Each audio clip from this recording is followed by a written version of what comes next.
तो नमस्कार मेरे प्यारे दोस्तों। इस वीडियो में हम लोग बात करने वाले हैं कि जियोग्राफी ऑनर्स जिन लोगों ने रखा है, ग्रेजुएशन में जियोग्राफी ऑनर्स रखा है, उनका सेमेस्टर 6 में का जो दूसरा पेपर होता है, सेमेस्टर 6 का दूसरा पेपर, जिसे आप कोर पेपर 14 भी बोलते हैं, वह किस टाइप का पूछा जाएगा। तो ये देखिए 2021 में एग्ज़ाम में आया एक पेपर है। हम जानेंगे कि आपके एग्ज़ाम में जब भी आप एग्ज़ाम देंगे फ्यूचर में 22 में, 24 में, 26 में जब भी एग्ज़ाम देंगे तो इसी टाइप के प्रश्नों का आपको सामना करना पड़ेगा। तो आइए देखते हैं।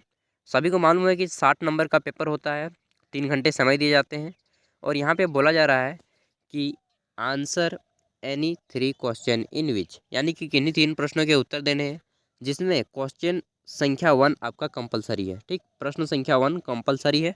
प्रत्येक प्रश्न दोस्तों आपका 20 नंबर का है। टोटल इस पेपर में आपको 6 प्रश्न पूछे जाते हैं, 6 में से 3 का उत्तर देना है, जिसमें से प्रश्न संख्या 1 आपका कंपलसरी है। प्रश्न संख्या 1 को 2 भागों में बांटा गया है, ग्रुप ए और ग्रुप बी। ग्रुप ए जो है आपका 10 ऑब्जेक्टिव हैं और ग्रुप बी में 5-5 मार्क्स के 2 अंक हैं। अब आइए देखते हैं किस टाइप के प्रश्न पूछे गए हैं। तो पहला है आपका ऑब्जेक्टिव, पहला है कि मिडल का प्रादेशिक विकास सिद्धांत का प्रस्ताव वर्ष है, मतलब कि किस वर्ष ये जो मिडल प्रादेशिक विकास प्रस्ताव सिद्धांत दिया गया वह वर्ष कौन सा था। देखिए मैं यहाँ पे आपको किसी भी प्रश्न का उत्तर बताने नहीं जा रहा हूँ, आपको सभी प्रश्नों के उत्तर स्वयं ढूंढने होंगे। मैं केवल प्रश्न दिखाऊंगा और समझाऊंगा कि इस टाइप के प्रश्न पूछे जाएंगे, ठीक ना, क्योंकि एग्जाम में आपको बैठना है, मुझे नहीं। इसलिए दोस्त मेहनत कीजिएगा थोड़ा सा। तो पहला है 1952, दूसरा है 1954, तीसरा है 1956 और चौथा है 1958। आगे देखते हैं। तो हमारा क्वेश्चन नंबर बी है कि फ्रांसिस पेरोक्स द्वारा प्रस्तावित प्रादेशिक विकास सिद्धांत को कहा जाता है, क्या कहा जाता है। वृत्ताकार संचरी संचीकरण सिद्धांत, वृत्ताकार संचीकरण सिद्धांत, ग्रोथ पोल सिद्धांत, केंद्रीय स्थान सिद्धांत, वैचारिक योजना सिद्धांत। अगला देखते हैं। तो हमारा सी नंबर प्रश्न आता है कि सूखा प्रभावित क्षेत्र का अर्थ क्या होता है। मरुस्थलीय क्षेत्र, कम वर्षा का क्षेत्र, कम कृषि होने वाला क्षेत्र या इनमें से सभी। डी नंबर हमारा प्रश्न आता है कि प्रदेश का अर्थ क्या है। रीजन मीन्स राज्य सीमा का क्षेत्र, जिला सीमा का क्षेत्र, कुछ अंचल का क्षेत्र या सजातीय क्षेत्र। हाँ, हमारा पांचवा प्रश्न आता है ई नंबर कि प्रादेशिक नियोजन संबंधित है, किससे संबंधित है। आधारित संरचना के साथ, विदेशी गतिविधियों के साथ, मतदान पहचान पत्र के साथ या आधार कार्ड के साथ। लीजिए आधार कार्ड को भी शामिल कर दिया इसमें। एफ नंबर हमारा प्रश्न है कि भागीदारी योजना है, एक ग्रामीण योजना, एक जिला योजना, एक नगरीय योजना, एक राज्य योजना। आगे देखते हैं। तो हमारा प्रश्न आता है जी नंबर कि ब्लू रिवॉल्यूशन, यानी कि जो नीली क्रांति है, इसे यहाँ पे इंग्लिश में लिख दिया, मैं हिंदी बता दे रहा हूँ। ब्लू रिवॉल्यूशन, नीली क्रांति, जो वही उसमें किसमें उत्पादन में वृद्धि करने को सोचा गया था। दुग्ध उत्पादन, खाद्यान्न उत्पादन, जल या ताम्रपात्र से।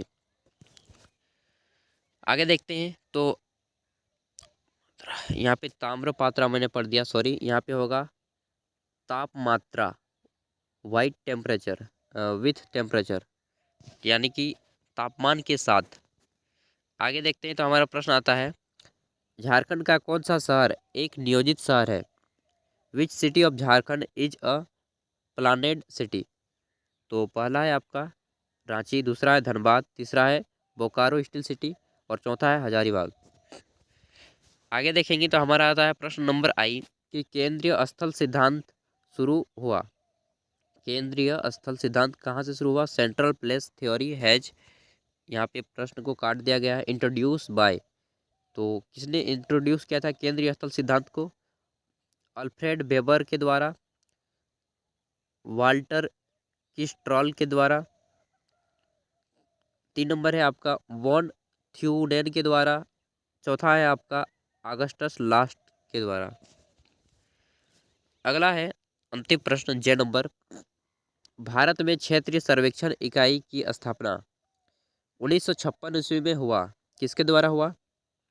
उस आदमी का नाम बताना है जिन्होंने ये स्थापना की। Professor A T A लियर month. दूसरा ऑप्शन है आपका प्रोफेसर PC महानालोबिस। तीसरा ऑप्शन है आपका डॉक्टर VLS प्रकाश राव। और डी नंबर है आपका प्रोफेसर IV कोमार। अब यहाँ पे आता है आपका प्रश्न संख्या 1 का पार्ट बी। तो पार्ट 1 हमने देखा कि किस टाइप के प्रश्न पूछे गए 10 नंबर। अब यहाँ पे पार्ट बी आपका 10 मार्क्स का है, जिसमें से 5 अंकों के 2 प्रश्नों का उत्तर देना है। और 5 अंकों के प्रश्नों का उत्तर दोस्त आप कितना पेज में लिखिएगा, एक खड़ा पन्ना का एक साइड में लिखिए, 80 शब्दों के आसपास। ज़्यादा लिखने की ज़रूरत नहीं है, उनको भी मालूम है कि आप कितना जानते हैं। तो फालतू का समय क्या लिख के कीजिएगा, इतना काफ़ी है 80 वर्ड। तो इनमें से किसी 2 पर आपको संक्षिप्त टिप्पणी लिखना है, यानी कि छोटा सा नोट लिखना है। पहला है भागीदारी योजना, दूसरा है आपका बहुस्तरीय योजना, मल्टी लेवल प्लानिंग बोल सकते हैं आप इसे, तीसरा है आपका स्वर्ण जयंती ग्राम स्वराज योजना, और चौथा है आपका लघु योजना यानी कि माइक्रो प्लानिंग। आगे देखेंगे तो यहाँ पे हमारा प्रश्न संख्या 1 कंप्लीट होता है और प्रश्न संख्या 2 शुरू होता है। प्रश्न संख्या 2 में आपको मतलब कि सभी अब आपके 20-20 नंबर के प्रश्न हैं। तो प्रश्नों का हम रूप देख लेते हैं कि किस टाइप के प्रश्न पूछे जाते हैं। तो छठा प्रश्न से शुरू कर रहे हैं। इसमें से प्रश्न संख्या 1 को बनाने के बाद इधर किसी 2 प्रश्नों का ही उत्तर देना है और एक प्रश्न के लिए आपको 20 नंबर दिए जाएंगे। यानी कि 2 प्रश्न बनाएंगे तो आपको कितने नंबर मिलेंगे, अति 40 नंबर मिलेंगे। तो 20 अंकों के प्रश्नों का उत्तर आपको देना है दोस्तों 2 खड़ा पन्ना में। 2 खड़ा पन्ना बोले तो 4 पेज, एक खड़ा पन्ना में 2 पेज होते हैं, ठीक ना। तो पहला है पंचायती राज क्या है, झारखंड में पंचायती राज कैसे कार्य कर रहा है। What is Panchayati Raj, how the Panchayati Raj is working in Jharkhand. अगला है भारत में प्रादेशिक विकास प्रतिरूप एवं इसके असंतुलन के संबंध में आप क्या जानते हैं। तो भारत में जो प्रादेशिक विकास का प्रतिरूप है, इसका जो असंतुलन है, नियंत्रण से बाहर है, इसके बारे में आप लोग जो भी कुछ जानते हैं उसको लिखना है। चौथा प्रश्न है कि प्रादेशिक विकास में उद्योग के योगदान की व्याख्या करना है। Explain the role of industry in regional development के बारे में इसको बताना है कि उद्योग क्या मतलब कि योगदान कर रहा है। तीसरा है कि प्रदेशों की विचारधाराएं एवं प्रकारों का लिखना है कि प्रदेश की कौन कौन सी विचारधाराएं होती हैं और कितने प्रकार के प्रदेश होते हैं।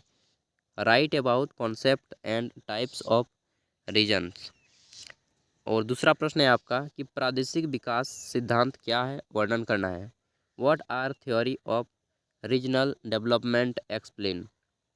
प्रादेशिक विकास का सिद्धांत क्या है और इसके बारे में यह कैसे कार्य करता है, इन सब चीज़ों के बारे में विशेषताएं लिख देना है। तो चलिए आज हम लोग जाना कि BA सेमेस्टर 6 में जो आपका ये पेपर होता है ज्योग्राफी का, भूगोल का, इसमें 6 का दूसरा पेपर यानी कि कोर पेपर 14 किस टाइप का पूछा जाएगा। अब आगे हम लोग जानेंगे कि DSC पेपर आपका 3 किस टाइप से आएगा। अगर आपको किसी भी सेमेस्टर का वीडियो देखना हो तो आप हमारे चैनल पर जा के देख सकते हैं, सभी को वहाँ पे उपलब्ध हैं। अगर आपका कोई दोस्त BA में पढ़ रहा हो तो उन तक भी वीडियो को शेयर कर दीजिएगा। तो चलिए दोस्तों, thank you for watching this video and bye bye. अगर आपको लगा हो वीडियो में कुछ जान है तो प्लीज़ तभी लाइक शेयर और कमेंट कीजिएगा वरना फालतू का समय बर्बाद मत कीजिए, चाहिए पढ़ाई कीजिए। ठीक, धन्यवाद।